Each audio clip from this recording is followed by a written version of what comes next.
You ever look back at your high school years and think, wow, people were cruel for no reason? Yeah, that was me.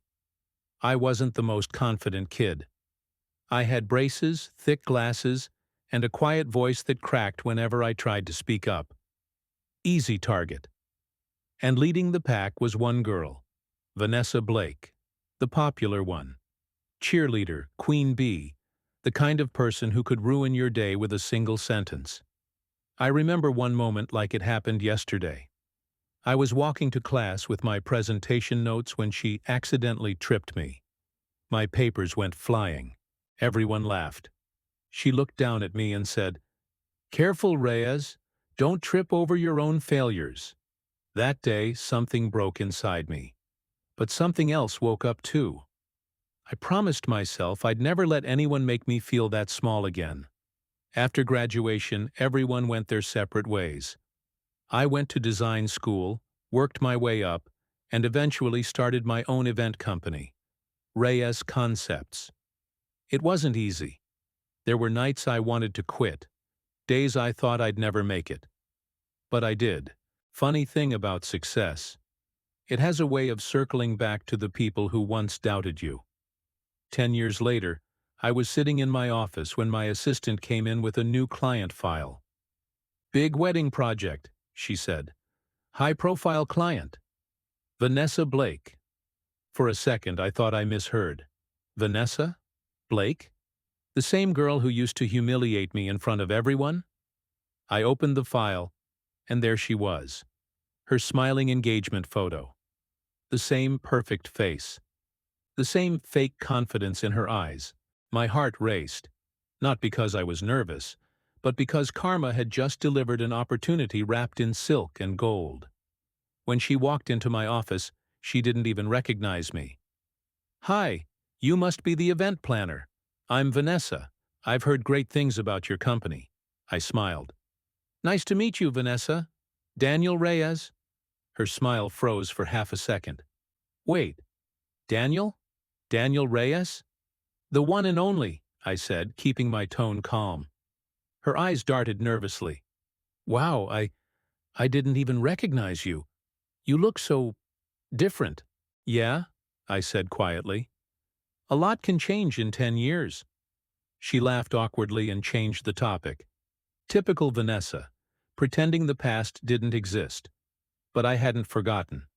Not a single moment. As she explained her dream wedding, I kept my expression professional. I nodded, took notes, offered ideas.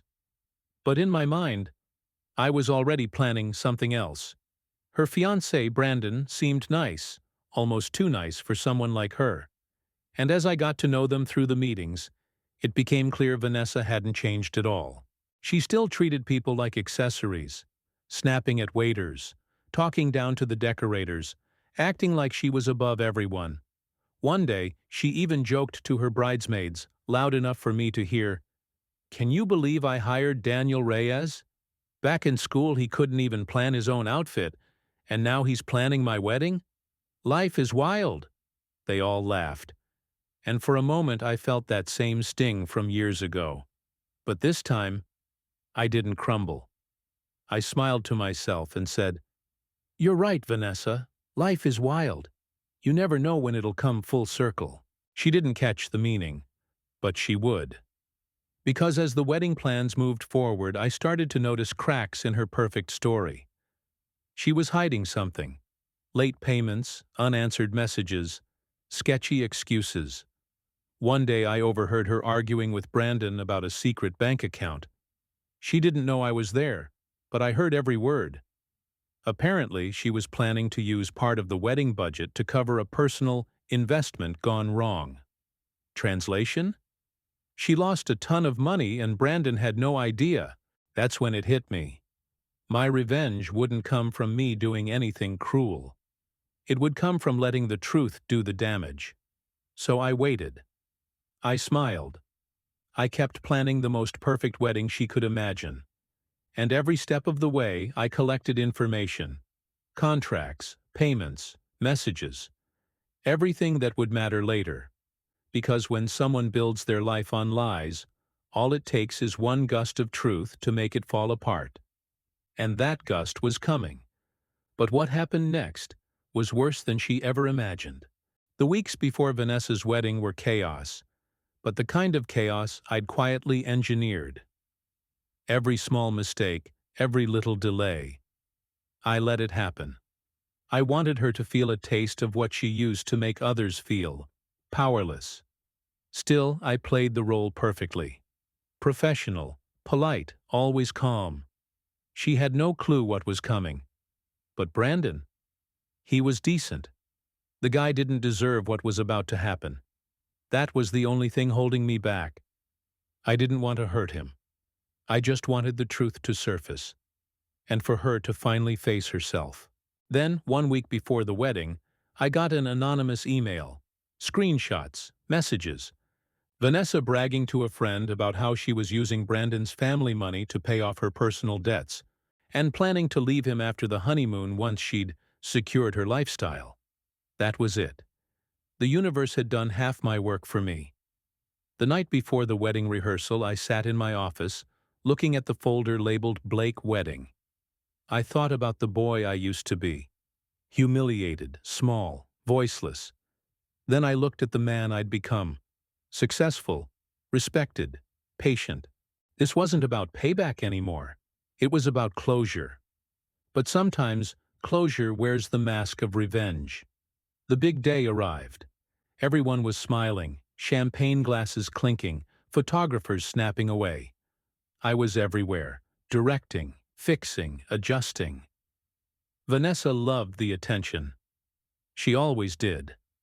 She walked up to me before the ceremony. "Daniel, this is perfect. You really outdid yourself." "Thank you," I said. "Just wait till you see the slideshow during the reception. It's unforgettable." She smirked, already picturing her perfect moment. "Of course it is. Everything about me usually is." Yeah, she actually said that. When the ceremony ended, the guests moved to the reception hall, the room glowing with gold lights and white roses. Everything looked like a fairy tale. But fairy tales end differently when the villain writes her own story. Halfway through dinner, it was time for the wedding video.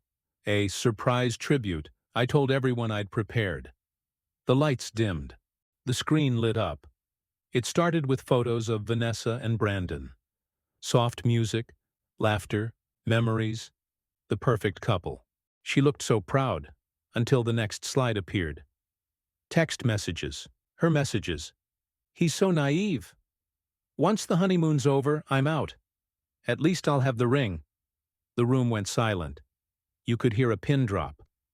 Vanessa froze. "Turn it off! Turn it off right now!" she shouted.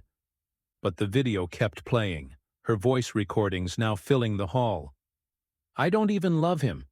I just need this wedding to fix my image." Brandon stood up. He looked at her like he was seeing a stranger. "Is this real?" She turned to me, trembling. "Daniel, how could you—" I interrupted calmly. "I didn't say a word, Vanessa. You did." The guests started whispering. Some got up. Brandon walked out. The fairy tale shattered right there in front of everyone. Vanessa ran after him, heels clicking against the marble, crying his name. But he didn't look back. People started packing up. The laughter was gone. Just quiet disbelief. I watched her through the glass doors, mascara running, begging him to listen. He didn't. Later that night, she came back inside, eyes red, hair undone. "You ruined my life," she said. I looked at her, calm as ever. "No, Vanessa. You did that all by yourself. I just gave the truth a microphone." She stared at me, speechless. For once in her life, she had no comeback. As she walked out of that hall, head low, I felt nothing cruel, just peace. 10 years ago, she taught me humiliation. Tonight, I taught her accountability. And you know what's funny? A few days later, Brandon called me. He thanked me, said he'd rather know now than live a lie. Then he hired my company for a charity gala his family was hosting. Guess who was supposed to be their event planner originally? Vanessa. Life really has a twisted sense of humor. Sometimes revenge doesn't need to destroy someone. It just needs to expose them. She made fun of me in high school, but in the end, she became the punchline.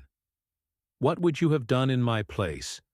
Would you have let her go quietly or given karma the mic like I did? Let me know in the comments. And remember, never underestimate the quiet ones, because one day, they might be planning your event. If you want to hear another shocking story of love, betrayal, and payback, don't miss the next story. Trust me, that one will leave you speechless.